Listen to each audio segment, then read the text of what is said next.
안녕하세요. 오늘은 제5과 다 하나님의 영광을 위해라는 제목으로 같이 말씀의 은혜를 나누겠습니다. 태초에 혼돈하고 공허하고 흑암이 깊음에 있을 때 성령님께서 운행하셨다고 하였습니다. 그리고 하나님께서 빛이 있으라고 말씀하셨을 때 말씀하신 그 빛을 눈으로 볼 수 있도록 나타나는 분이 예수님이셨습니다. 그래서 창조는 하나님, 예수님, 성령님 세 분이 자신을 얻고 자신을 온전히 다 희생하셔서 하나 된 사랑의 연합이라고 이야기하고 있습니다. 이렇게 하나됨의 창조의 능력이 온 세상 만물을 창조하시는 힘의 근원이 되셨다고 이야기합니다. 그리고 그 말씀하심에 이르시고 명하심의 경고에서는 결코 변개치 않아야 하시는 신실하신 말씀, 진실하시고 하신 그 말씀이 바로 말씀하신 대로 그 빛과 궁창과 물, 새 등을 온 피조물들을 창조하신 그 창조를 통해서 하나님의 속성과 품성이 어떠한지를 우리 눈으로 볼 수 있도록 드러나신 것들이 바로 하나님의 영광인 것임을 알 수가 있습니다. 스스로 계신 하나님께서 말씀으로 이 창조된 세계를 보실 때 자신의 영광으로 나타난 그 피조물들을 보시고 심히 좋았더라고 기뻐하시는 것을 통해서 바로 창조가 낳은 선함이 하나님의 영광이라고 할 수 있음을 보게 됩니다. 그래서 하나님의 영광은 오직 혼돈과 공허와 흑암인 자신의 상태를 알고 말씀대로 내게 이루어지다라고 창조의 능력인 하나님의 선하심을 받아들여서 그 선하심을 맛보아 아는 자들을 통해서 드러나시는 것을 또 이 말씀을 통해서 확인할 수가 있음을 볼 수가 있습니다.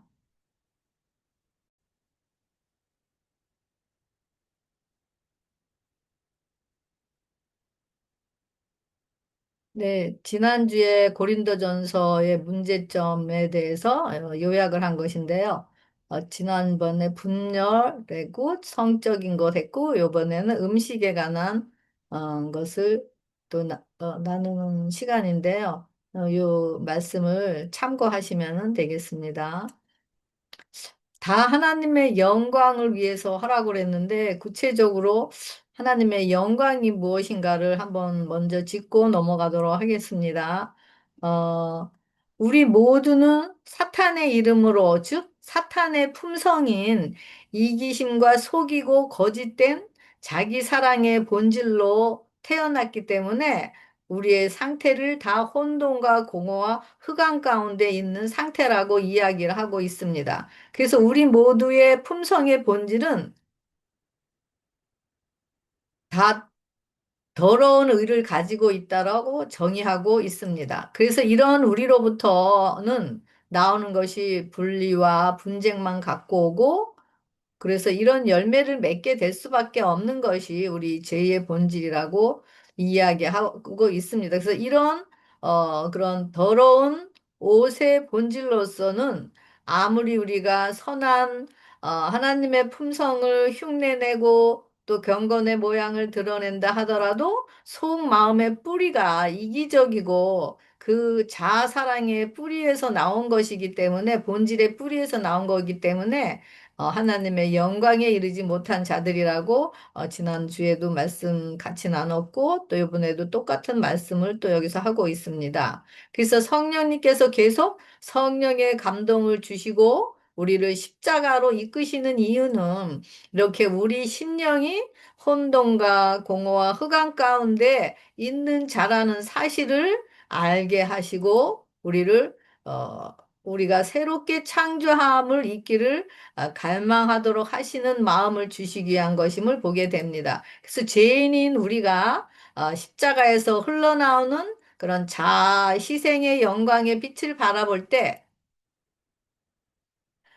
우리 자신이 입은 그 더러운 품성의 옷을 벗기를 갈망하게 되고 그리고 새 옷인 예수님의 품성의 옷, 즉 율법에 순종이 되어지는 의의 옷을 입기를 또 원하고 또 그것을 입혀 주시는 것을 경험하게 되는 것이기 때문입니다. 이렇게 새롭게 창조함을 입은 심령 안에서 예수님의 자아 희생의 영광의 빛이 흘러나오는 것이라고 이야기를 하고 있습니다. 이런 창조의 역사가 예수님의 품성을 재현하는 일이고 또 하나님의 영광인 사랑을 다른 영혼들에게 흘려보냄으로써 하나님의 나라를 확정하고 또 사명을 감당하는 소금과 빛의 도구가 되는 길로 나아가는 길이라고 되고 이야기하고 있습니다. 그리고 이것이 바로 예수님이 자신의 생명과 같은 자들, 자신의 DNA와 같은 똑같은 자들을 찾으러 오시는 것이 바로 예수님의 재림의 날에 이루어지는 이유인 것을 보게 됩니다. 그래서 여기서 보면 모세가 하나님의 영광을 보여달라고 하였을 때 뭐라 그러죠? 여호와께서 여호와 이름을 선포하실 때 여호와로라 여호와로라 자비롭고 은혜롭고 노하기를 더디하고 인자와 진리와 진실이 많은 하나님이라 인자를 천대까지 베풀며 악과 과실과 죄를 용서하리라.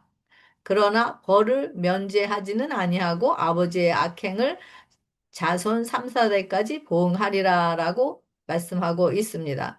여기 보면은 나의 모든 선한 것을 내 앞으로 지나가게 하겠다고 했고 이 선한 것이 바로 영광이라고 하고 바로 이 선한 것이 하나님의 품성이 하나님의 영광이라고 이야기를 하고 있습니다. 기억절에 보면은 고린도전서 10장 31절에 그런즉 너희가 먹든지 마시든지 무엇을 하든지 다 하나님의 영광을 위하여 하라라고 이 명령하고 있죠. 하라. 네, 이렇게 우리가 하나님의 영광을 위하여 하라 그러는 이 말씀을 들으면은 우리는 먼저 우리가 어떤 선한 행동, 어떤 선한 봉사를 해야 하는 것으로 이렇게 생각하게끔 우리의 깊은 생각 속에 이 견고한 진이 바닥에 이렇게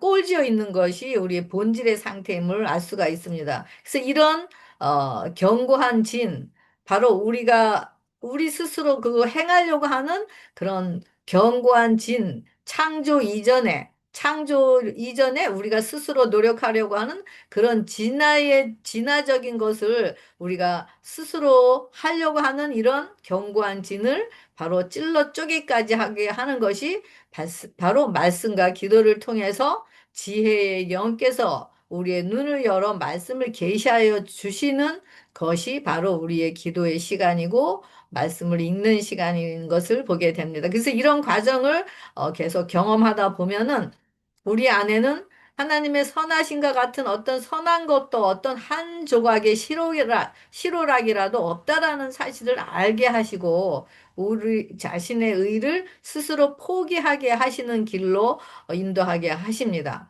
그러면서 우리는 늘 혼돈과 흑암과 공업밖에 없다라는 것을 우리 스스로 고백하게 하고 우리 스스로 확증하게 하고 그래서 회개하여 심령이 믿음으로 온전히 비어지는 길로 인도를 받게 되는 것이 바로 성령님께서 하시는 길임을 알 수가 있습니다. 이것이 바로 견고한 진들이 깨어지는 죽음의 시간들이고 그리고 죽음의 시간들은 어떻죠? 아픔이 있죠. 그렇지만은 우리가 성령으로 이런 과정을 통해서 다시 새롭게 태어나는 부활의 시간, 기쁨의 시간, 새로움을 갖는 시간이 이르러 오는 경험을 하게 되는 것입니다. 이런 과정이 매일 반복될 때 우리는 하나님의 품성과 같은 바로 하나님의 그런 DNA와 같은 하나님의 자녀로서 새롭게 창조되어서 하나님의 영광을 드러내게 된다라고 이야기하고 있습니다. 그래서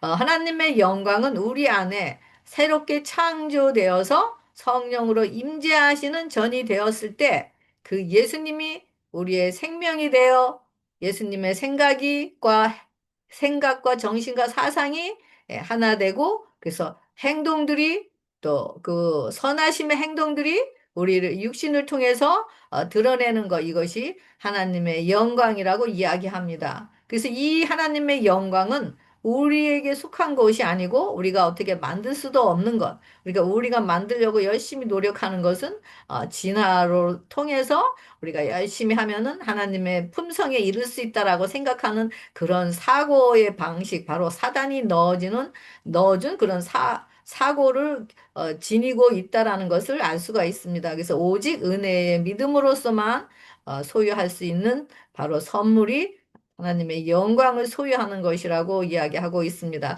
이런 생각을 기초로 해서 오늘 말씀을 하나하나 살펴보도록 하겠습니다. 지식 대 사랑. 고린도 교회는 우상에게 바친 음식을 먹는 문제로 두 부류로 나누어서 분리가 되어 있는 사실을 보게 됩니다. 그래서 강한 자와 약한 자의 이야기가 있는데요. 강한 자는 영적으로 진리를 잘 안다고 하는 자들이 제사에 바쳐진 고기를 먹으면 안 된다고 하고, 또 다른 부류는, 약한 자는 제사 지낸 고기는 먹어도 된다고 하는 그 부류가 있어서 교회 안에 이런 강한 자와 약한 자들의 서로 네가 강한 자니 내가 강한 자니 하면서 서로 충돌로서 분쟁이 일어나고 있는 사실을 보게 됩니다. 이럴 때 바울은 그 제사를 지낸 뭐 고기를 먹고 안 먹는 것이 문제가 아니라 바로 그런 강한 자로서의 신앙을 가졌는지 약한 자로서의 신앙을 있느니 없느니 하면서 나타나는 그 분쟁 자체가 바로 뭐라 그러죠? 그들 안에 예수님의 사랑이 없기 때문에 나타나는 현상이라고 지적하는 것을 보게 됩니다. 그래서 여기 보면은 고린도전서 8장 1절에 우상의 제물에 대하여는 우리가 다 지식이 있는 줄을 아나 지식은 교만하게 하며 사랑은 덕을 세우나니. 지식은 교만하게 하며 사랑은 덕을 세우나니라고 되어 있습니다. 여기 보면은 고린도전서 8장 2절에 만일 누구든지 무엇을 아는 줄로 생각하면 아직도 마땅히 알 것을 알지 못하는 것이요. 또 누구든지 하나님을 사랑하면 그 사람은 하나님도 알아주시느니라. 모든 참된 지식은 그분으로부터 흐른다. 성경적 종교가 결여된 교육은 참된 빛과 영광을 잃게 된다. 모든 참된 지식은 그분에게서 나온다. 인간이 선한 일을 성취할 때 그것은 그가 자신의 창조주와 협력하기 때문이다. 여기도 창조의 일을 이야기를 하고 있죠. 그래서 지식은 하나님과 그리스도를 아는 것이다라고 이야기하고 있습니다. 그들이 먹어도 된다, 안 먹어도 된다라고 논쟁하는 것은 아직 하나님에 대한 참된 지식이 없고, 그들이 의식과 교리로부터 아직도 그런 것에 지배를 받고 있기 때문인 상태를 여기서 보게 됩니다. 하나님의 사랑의 은혜가 그들을 지배하고 또 그래서 그들이 하나님이 어떤 분인지를 알고 하나님과 온전히 하나가 되었다면 그런 분쟁을 넉넉히 이길 수 있기 때문입니다. 그래서 하나님을 온전히 아는 자들, 즉 참된 지식은 믿음으로 정결함을 입고 회복이 되어 어, 바로 하나님과 하나 된 자들이 하나님을 아는 것이라고 하고 있잖아요. 그래서 이런 자들은 순종의 의를 믿음으로 입었기 때문에 계명의 믿음으로 순종이 되어지게 되면서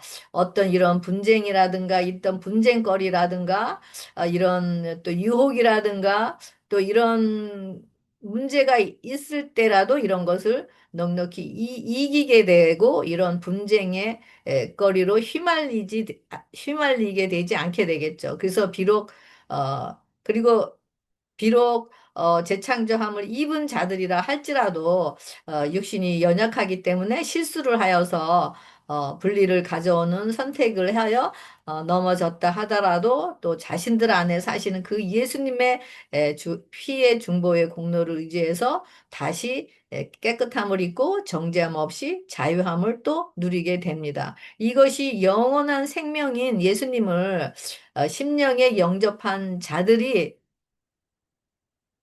행하게 되는 것이고, 이런 자들을 통해서 우리 안에 있는 말씀이 육신이 되신 예수님의 형상, 바로 뭐죠? 예수님의 품성을 드러내는 것이 하나님의 영광을 본다고 이야기하고 있습니다. 이럴 때 뭐라 그러죠? 은혜와 진리가 충만하다고 이야기합니다. 그래서 바울은 그들 안에 이런 창조된 사랑, 바로 이런 사랑이 없기 때문에, 이런 아가페적인 사랑이 없기 때문에 고린도 교회에게 지적을 함으로써 이런 하나님으로부터 나오지 않는 지식은 바로 교만하게 만들고 또 다른 사람을 멸시하고 비난하고 또 그들과의 또 의견 충돌을 일어나는 것은 당연하다고 이야기를 합니다. 그리고 또 당연히 또 그런 열매가 나타나기 때문이죠. 그래서 아무리 성경 지식이 탁월하다 할지라도 성령으로 그 성경 지식이 우리가 알고 있는 성경 지식이 그런 성령의 지식을 통해서 계시의 영을 통해서 우리가 지혜의 말씀으로 심령에 그 새겨지지 않는다면 여전히 분리와 이기심과 정죄를 드러내게 되고 그리고 이런 자들은 하나님의 영광이 아닌 자신의 영광만을 드러내고 또 고수하게 되겠죠. 그래서 자신의 영광만을 드러내면서 그래서 분리가 일어나게 되겠죠. 그래서 이런 참된 지식, 아니 하나님으로부터 아는 지식, 뭐 하나님을 아는 지식, 하나님의 영광은 바로 이런 하나님과의 연합을 통해서만 이루어진다라고 이야기하고 있습니다. 사심 없는 사랑. 바울은 열두 제자에 속하지 못하였지만은, 과거의 다메섹에서 예수님의 영광의 빛이 자신 안에 비춰주는 것을 경험하면서 자신 안에 율법의 의로, 자신이 율법이, 아민 사울이었던 그 바울이 율법의 의로 흠이 없는 자고 이것이 하나님의 영광에 이르지 못한다라는 것을 그런 것을 깨닫게 되면서 자신이 입은 그 더러운 본성의 옷을 벗고 예수님의 생명의 옷을 믿음으로 입고 정죄감에서 벗어나는 거듭남을 통해 자유함을 얻게 되는 경험을 하게 되었죠. 그래서 이렇게 그런 하나님의 무한하신 용서함의 은혜를 입고 자신을 회복해 하는 그 은혜를 경험한 바울이 자신이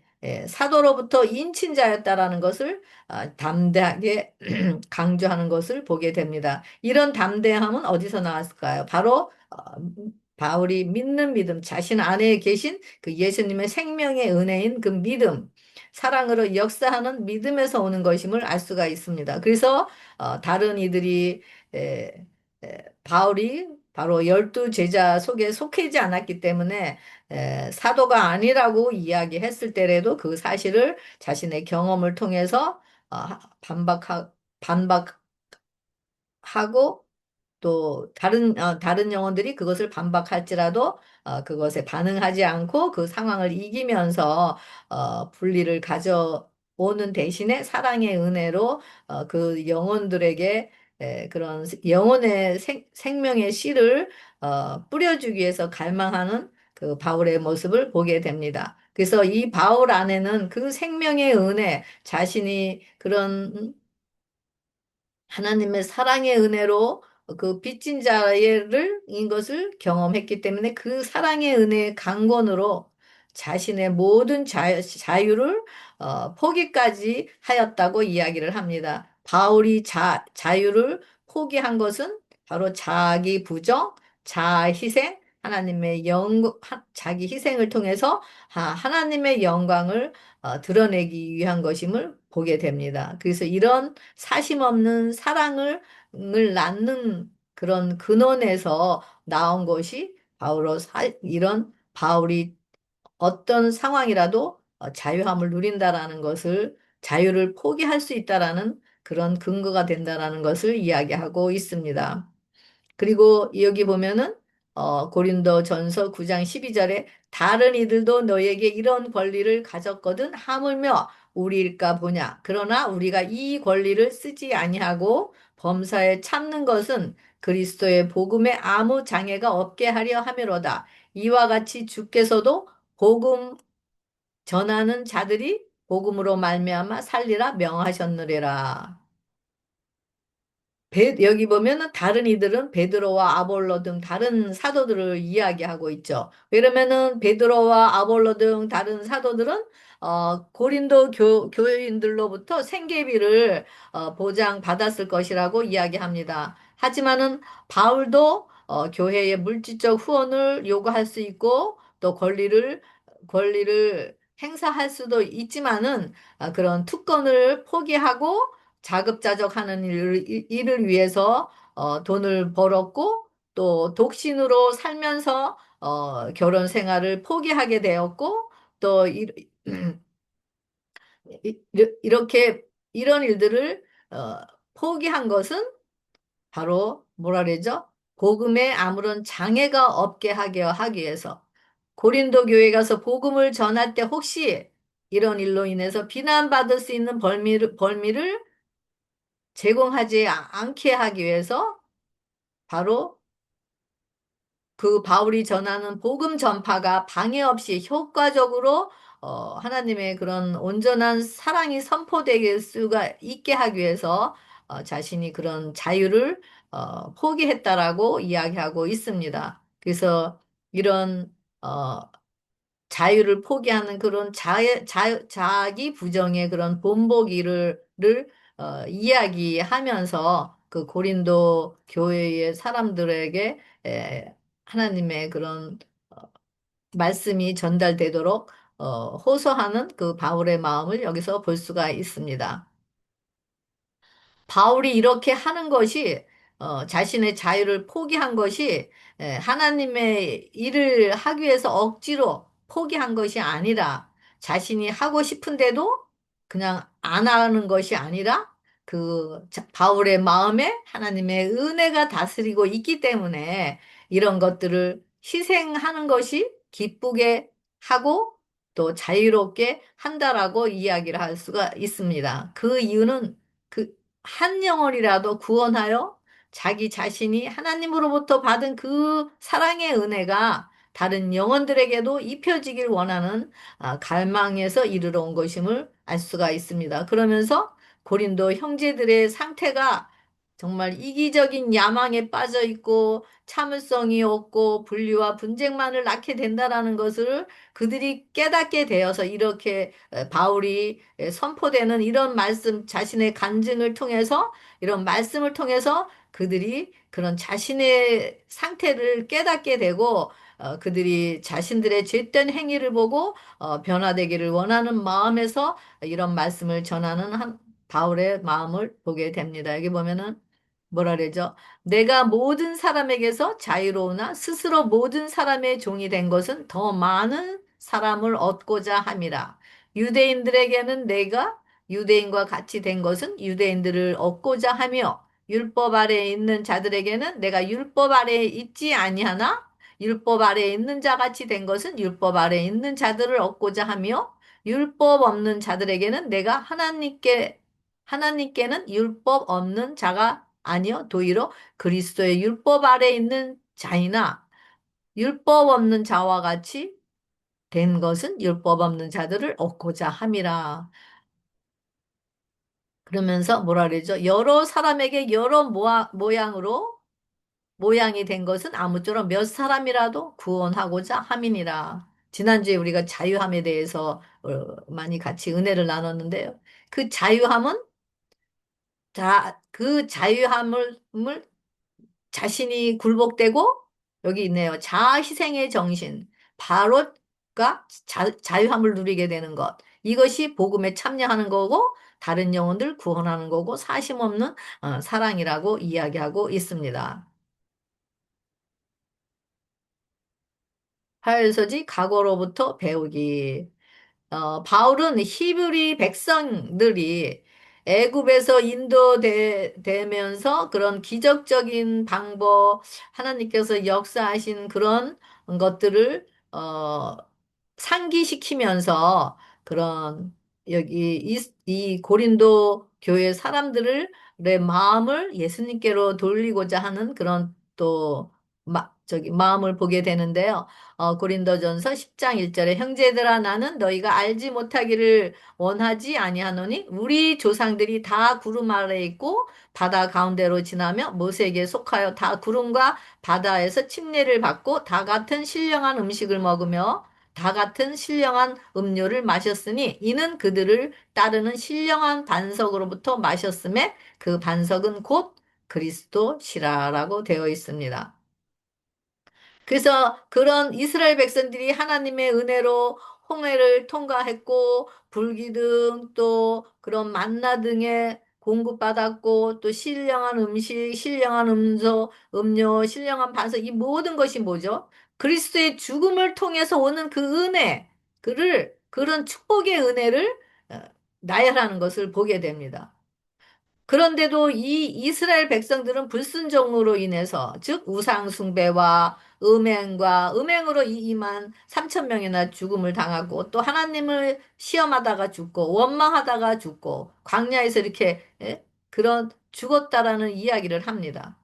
그러면서 이 고린도 교인들에게 그런 예수님의 십자가의 사랑과 부활과 성령의 복음을 들려주면서 그들도 행동이 아닌 본질적으로 그들이 하나님의 영으로 재창조되어 하나님과 하나됨으로 하나님의 영광을 드러내는 전이 되길 원하는 그런 또 간절한 또 바울의 또 마음을 여기서도 보게 됩니다.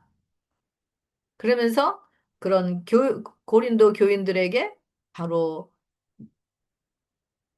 하나님께서 죄를 알지도 못하신 예수님을 우리 대신하여 죄로 삼으셨다라고 이야기한 것은 바로 우리 안에서 하나님의 의가 되려 하심이라라고 되어 있고 또 고린도전서 10장 5절에는 이런 일이 본보기가 되고 또한 말세를 만난 우리를 깨우치기 위하여 기록되었느니라. 그러면서 그런즉 선줄로 생각하는 자는 넘어질까 조심하라. 라고 그런 바울이 고린도 교인들에게 그런 예수님의 십자가의 사랑과 부활과 성령의 복음을 들려주면서 정말 그런 연합을 이루고 정말 이 마지막 은혜의 기간을 살아가는 자들에게 하나님의 사랑인 그런 어, 십자가의 영광의 빛을 통해서 자신을 깨닫고 거듭나길 원하는 재창조되길 원하는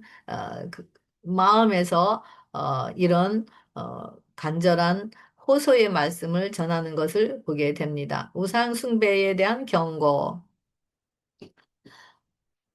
고린도 교인들이 제사를 지내고 나서 제물의 일부는 의식을 집행하는 데 사용을 했고 또 거기에 남은 것은 제사장의 몫으로 돌아갔다고 합니다. 근데 그 남은 고기를 또 내다가 팔았는데 그 중에 어떤 것은 시장에서 유통이 되었다고 합니다. 그래서 이 고기를 시장에서 팔면은 그게 다른 고기들과 구별되지 않기 때문에 어떤 그리스도인들은 그런 우상에게 바친 재물을 자신도 모르게 구입할 수가 있고 또 그것을 먹을 수가 있는데 이런 것은 집에서 먹는 것은 죄가 아니라고 또 인정을 합니다. 하지만은 그리스도인이 이런 먹는 것은 괜찮지만 뭐라 그러죠? 그리스도인이 이방인의 의식에 참여하는 것, 바로 그런 예배의 형식, 귀신을 숭배하는 그런 예배에 참석하는 것은 안 된다고 이야기하는데, 왜냐하면은 귀신을 숭배하는 그런 예배에 참석하게 되면은 아무래도 귀신을 찬양하게 되고 귀신의 품성을 받아들이게 되고 그것이 그런 메시지가 또 심령에 새겨지게 됐을 때 그렇게 함으로 이것이 엄청난 큰 죄악을 범하는 것이고 바로 이것이 두 주인을 섬기는 것이라고 여기서는 또 이야기하고 있습니다. 그러면서 뭐라 그러죠?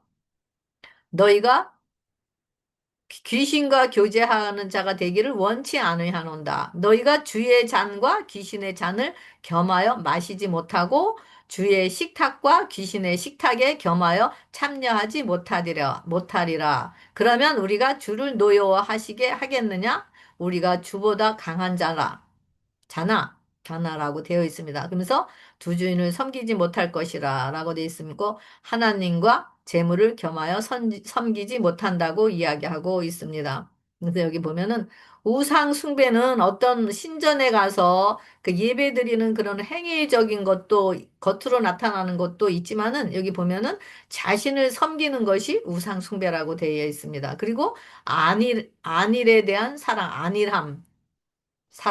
그다음에 식욕과 정욕을 만족하는 것 다 우상숭배라고 이야기하고 있습니다.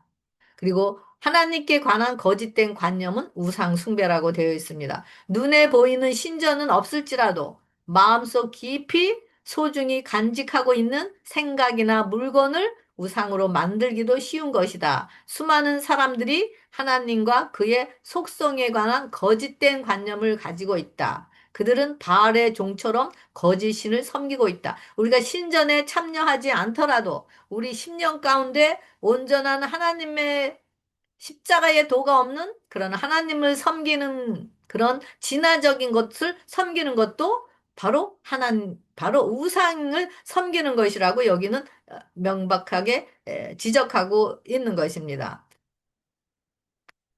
그래서 우리는 생각했을 때 어떤 그런 정말 보이는 것을 우상이라고만 하지만은 여기는 우리의 심령 가운데 하나님의 속성에 대한 하나님을 거짓되게 나타나는 것을 까지도 그런 우상 숭배라고 이야기하고 있습니다.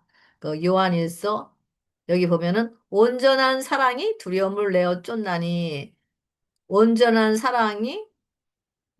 사랑 안에는 두려움이 없다. 근데 뭐라 그러죠? 두려움에는 형벌이 있습니다. 두려워하는 자는 사랑 안에서 온전히 이루지 못하였느니라라고 되어 있습니다. 여기 보면은 무슨 형벌인가요? 두려움에는 형벌이 있다 그랬는데 무슨 형벌이죠? 바로 여기 계시록 21장 8절에 그러나 두려워하는 자들과 믿지 아니하는 자들과 흉악한 자들과 살인하는 자들과 음행하는 자들과 점술가들과 우상숭배자들과 거짓말하는 모든 자들은 불과 유황으로 탄 못에 던져지리니 이것이 둘째 사망이라. 이런 자들이 다 우상숭배의 자들이라고 이야기하고 있습니다. 그래서 이런 자들은 둘째 사망의 형벌이 있다라고 이야기하고 있습니다. 바로 이 믿음과 신뢰의 결핍이 혼란과 두려움과 악한 추측들을 가져온다고 되어 있습니다. 그래서 믿음이 결여인 것을 보게 됩니다. 그래서 이 두려워한다라는 것은 뭐죠? 바로 사탄의 본질에서 나오는 것. 즉, 자기 사랑에서 자기가 살아있고 자기를 사랑하는 그 마음이 바로 두려움으로 나타나는 것을 보게 됩니다.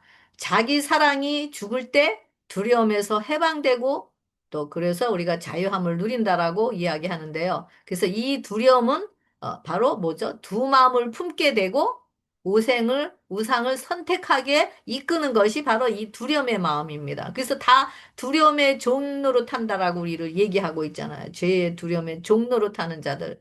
바로 이런 자들은 사랑이 없다라는 증거. 바로 율법의 불순종을 믿으며 불순종하는 자들이고 믿음이 없다라는 증거고 이것이 바로 우상 숭배를 낳는다라고 이야기하고 있습니다. 그리고 우상 숭배에 집착하는 것이 뭐죠? 두려움 때문에 돈에 집착, 얼굴에 집착, 명예에 집착, 자기의 어떤 것을 높여주기 위한 것에 혈연이 돼서 집착하는 모든 것이 다 어, 두려움이고 이것이 바로 성별이라고 이야기하고 있습니다. 제가 과거 20년 전에 사업에 문제가 생겨서 저의 삶에 굉장히 어려움이 있었을 때가 있었는데요. 그때는 마음이 너무 정말 두렵고 불안하고 초조했기 때문에 어떤 누가 무슨 말을 하면은 그대로 그냥 빨리 그것을 두려움에서 벗어나고 싶고 그 문제를 해결하고 싶은 마음에 그대로 쫓아하는 것이 저의 상태였었습니다. 그래서 유튜브를 보니까 뭐 집안에 어떤 것을 놓으면은 뭐 일이 잘 풀리고 또 어떤 것이 있으면은 또 뭐 잘 안 풀리고 이런 것을 제가 보게 되었어요. 그래서 워낙 그 두려움이 저를 너무 사로잡고 있었기 때문에 물론 교회 나가서 어, 열심히 출석하고 그때는 봉사도 많이 하고 헌신도 많이 할 때였었습니다. 그런데도 그 두려움이 저를 사로잡았기 때문에 그것을 어떻게 할 수가 없어서 그 유튜브를 보고 정말 한국에서 출장 오시는 분들이 비싸고 귀한 선물들을 그 사가지고 오신 것들을 우리 리빙룸에 이렇게 이쁘게 진열해 놓은 게 있었어요. 그런데 그것들을 다 쓰레기통에 버리는 일을 제가 했었어요. 그러면서 제가 얼마나 두려움에 사로잡혔는지를 보면서 그 두려움이 바로 이런 우상의 일들, 겉으로 나타나는 어떤 것들을 치우면서 겉으로 나타나는 것을 없애면서 제 안에 바로 이런 것을 두려움을 내어 쫓을 수 있는 이 사랑의 예수님이 없다라는 것을 또 증명하게 되었잖아요. 그래서 이런 사실을 나중에 알게 되면서 제가 그렇게 행한 일들을 후회하고 회개하였고, 또 비싼 것들을 버린 것들이 너무 아깝게 생각되는 그런 경험을 하게 된 적이 있었습니다. 그래서 제가 아무리 이렇게 겉으로 이런 것들을 버린다 하더라도 제 마음속에 있는 두려움은 결코 사라지지 않는 것입니다. 그 두려움이 있는 이상 두려움을 해소하기 위해서 저는 제 방법을 따라서 또 사람들의 말을 따라서 어떤 것을 따라서 행하기 때문에 점점점 우상의 길로 사단이 이끄는 길로 점점 나아갈 수밖에 없는 상태였던 것이죠. 그래서 바로 두려움이 바로 나의 주인이 되어서 나를 이끌었다라는 것을 보게 되는 이런 상황을 경험하게 된 적이 있었습니다. 그래서 여기 보면 뭐라 그러죠? 온전한 사랑이 두려움을 내어 쫓나니 되어 있고 있습니다. 그래서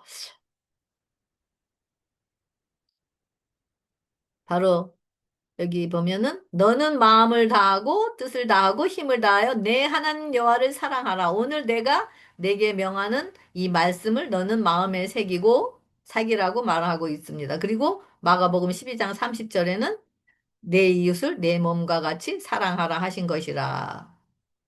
아담과 하와가 죄를 짓고 가장 먼저 죄의 정죄로 인해서 숨었습니다. 그리고 죄의 정죄를 가리기 위해서 무화과 나무 옷을 자신이 스스로 만들어 입었습니다. 죄의 정죄를 받지 않게 하기 위해서. 그랬을 때 하나님께서 아담아, 아담아, 어디 있느냐라고 하셨을 때 내가 벗었으므로 두려워서 숨었나이다라고 고백을 합니다.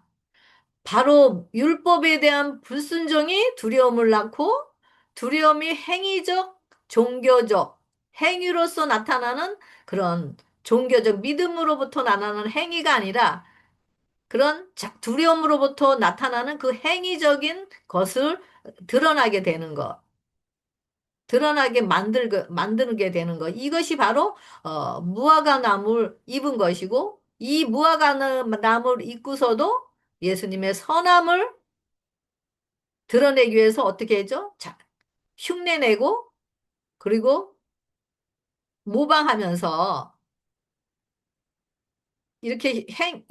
이렇게 두려움을 없애기 위해서 나타나는 증상들이 바로 이것이 진화의 상태고 하나님께서 이것이 두려움에서부터 오는 증상들이라고 이야기하고 있습니다. 이 심령에는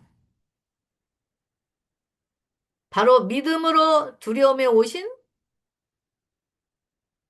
더러운 옷이 벗겨지고 그리고 사랑의 옷, 깨끗한 의의 옷, 바로 순정의 옷이 믿음으로 입혀질 때만이 우리는 모든 율법에 순종이 되어지는 하나님의 사랑과 이웃사랑이 되어지고 하나님의 영광을 드러내는 전이 되는 것입니다.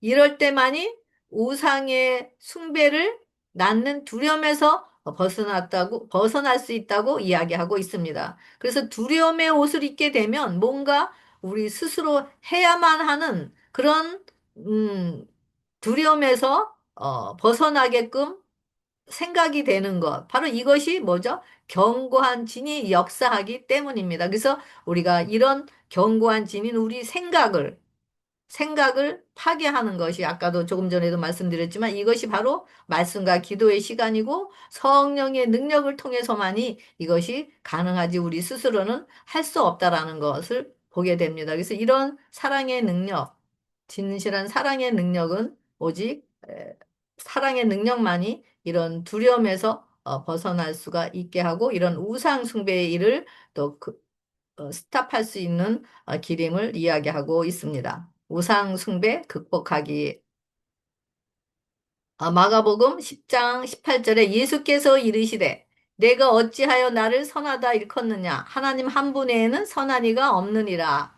내가 계명을 안 하니 살인하지 말라. 그가 어찌 여짜오되 선생님이여 이것은 내가 어려서부터 다 지켰나이다. 예수께서 그를 보시고 사랑하사 이르시되 내게 아직도 한 가지 부족한 것이 있으니 가서 내게 있는 것을 다 팔아 가난한 자들에게 주라. 그리하면 하늘에서 보아가 내게 있으리라. 그리고 와서 나를 따르라 하시니 그 사람은 재물이 많은 고로 이 말씀으로 인하여 슬픈 기색을 띠고 근심하여 가니라.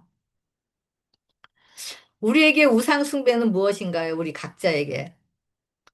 하나님보다 더 자신을 사랑하는 것이 바로 우상이라고 하였습니다.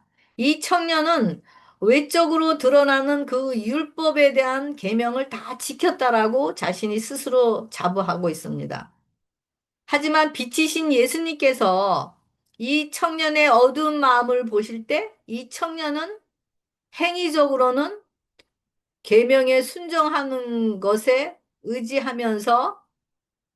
의지한다고 하였지만 내적으로는 여전히 자신의 행위로 쌓는 그런 더러운 바로 두려움의 옷을 입고 우상의 열매를 맺는 이런 청년임을 보셨습니다.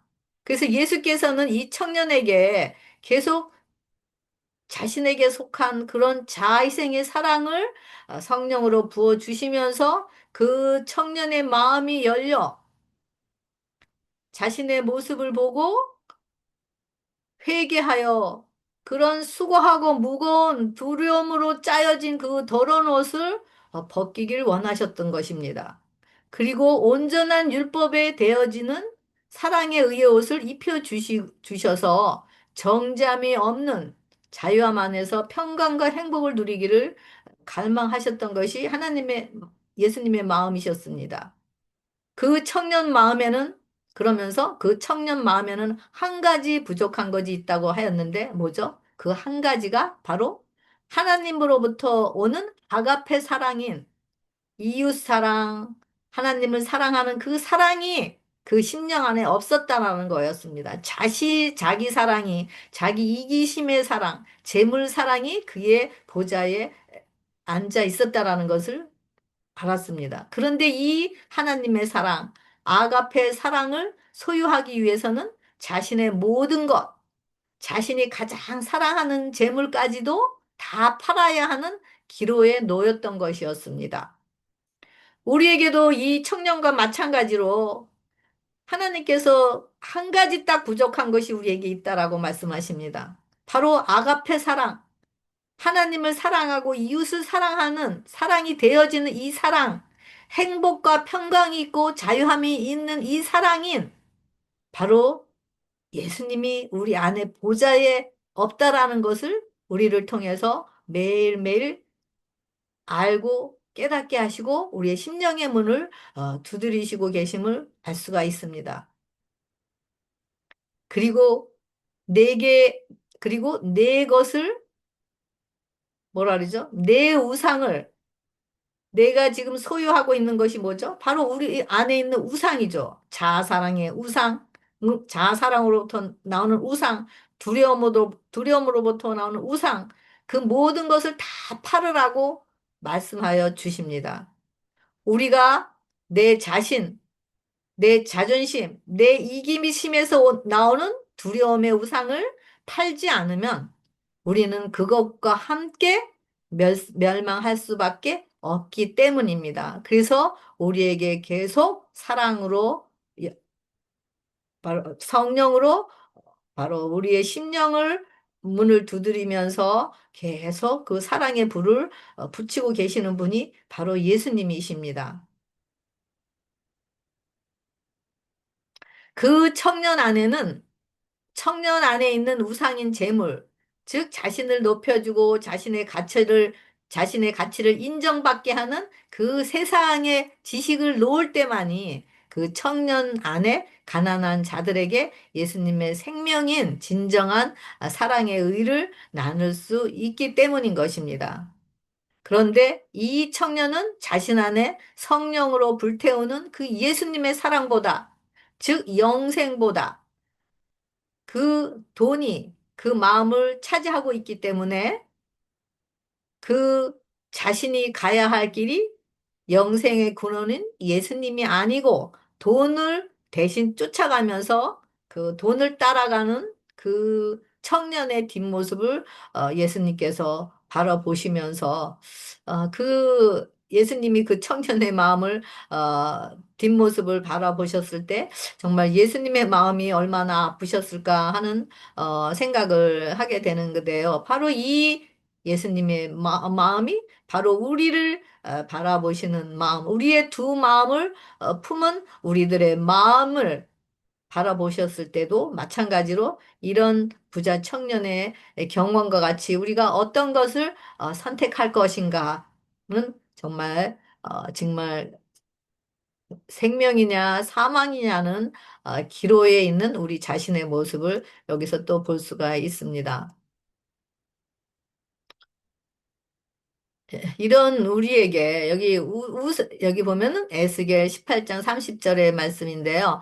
여호와의 말씀이니라 이스라엘 족속아 내가 너희 각 사람이 행한 대로 심판할지라 너희는 돌이켜 회개하고 모든 죄에서 떠날지어다 그리한즉 그것이 너희에게 죄악의 걸림돌이 되지 아니하리라 너희는 너희가 범한 모든 죄악을 버리고 마음과 영을 새롭게 할지어다 이스라엘 족속아 너희가 어찌하여 죽고자 하느냐 주 여호와의 말씀이니라 죽을 자가 죽는 것도 내가 기뻐하지 않으노니 너희는 스스로 돌이키고 살찌니라.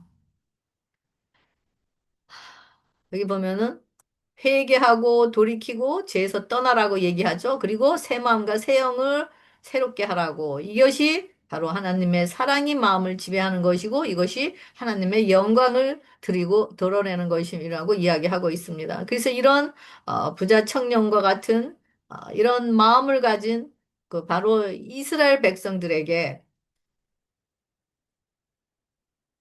바로 지금도 그런 육적인 이스라엘 백성들이 행하였던 그런 뭐죠? 자신을 섬기는 일들을 그대로 따라서 우리 영적인 이스라엘이 된 우리들이 똑같이 그 역사를 밟아서 이어가는 우리들에게 바로 이 부자 청년과 같은 우리들에게 너희가 어찌하여 죽고자 하느냐?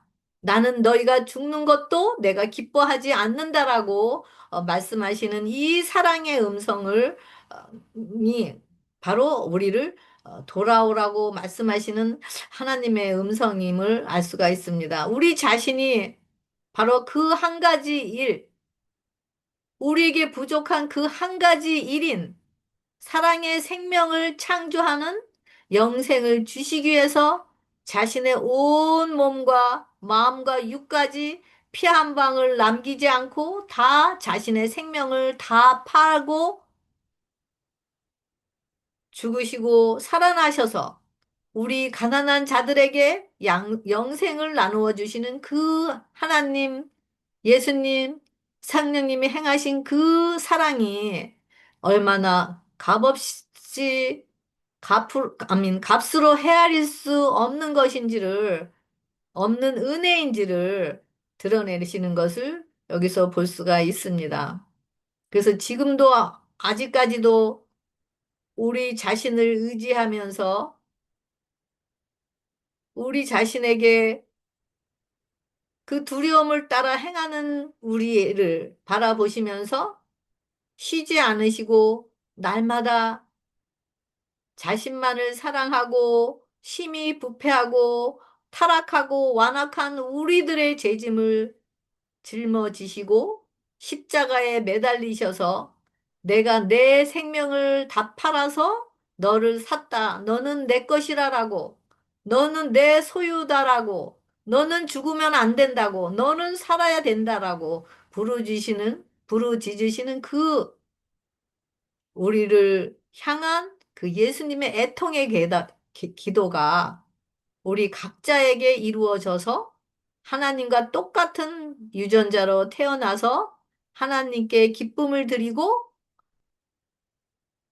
우리를 보고 선하다라고 말씀하신 그 창조의 모습을 보시고 하나님도 기뻐하시면서 그 하나님의 영광을 드러내는 그 하나님의 증인이 되는 여러분과 제가 되길 바라면서 오늘 모든 말씀을 마치도록 하겠습니다. 감사합니다.